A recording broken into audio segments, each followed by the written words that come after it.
sponsor. So a sponsor differs from a mentor. A mentor is somebody that you can leverage to really build a relationship with, understand your blind spots, just really have somebody that you could connect with and help you build your professional acumen. A sponsor is someone who has the ability to be in rooms that your feet don't necessarily have access to, whether that's an executive, whether that's someone that is at a higher level than you, but somebody that can absolutely say your name in rooms that you don't have the opportunity to get into, and someone that can advocate for you and create opportunities for you. So usually they're in a position of what you would consider power, right? I use that term loosely because you can be a leader in any role that you're sitting in. You just have to decide you want to be a leader. Got it? Good. Deuce.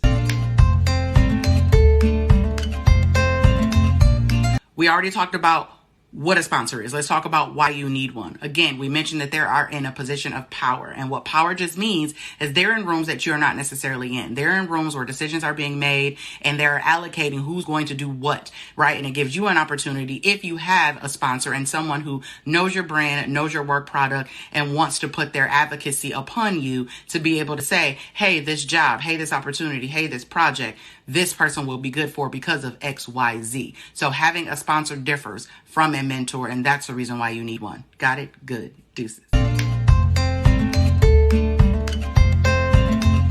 You want to continue to manifest those relationships with your sponsor. So let's just say you called your sponsor put in a good word, wrote a letter of recommendation, got you the role. Now you're in the role, you're doing your thing. Do you stop your relationship with your sponsor? No. You continue to manifest those relationships, because as you continue to grow, so does your sponsor. As you continue to develop, so does your sponsor. So those opportunities continue to happen through your sponsored relationships. So continue that relationship. You may not need to meet weekly, monthly, or even bi-monthly for that matter, but you still should have at least a semi-annual sync with them. So meet with them twice a year just to catch up. How's things going? What do they like about their job? What do you like about your job? So that you can keep that relationship going, so that you can leverage it and you each can leverage each other.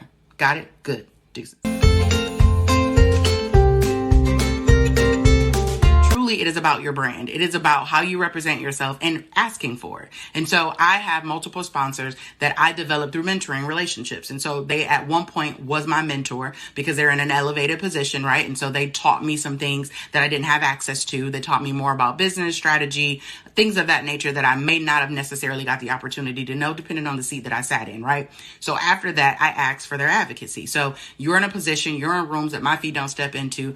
I would like your advocacy. So with that being said, would you advocate for me? If not, why not? Once you start to build those relationships, you then start to build sponsors when opportunities arise, or even if they don't arise, sometimes those sponsors bring it to you. But if they aren't brought to you and there's an opportunity you know you want, that's when you can call on your sponsor to say, hey, put in a good word for me.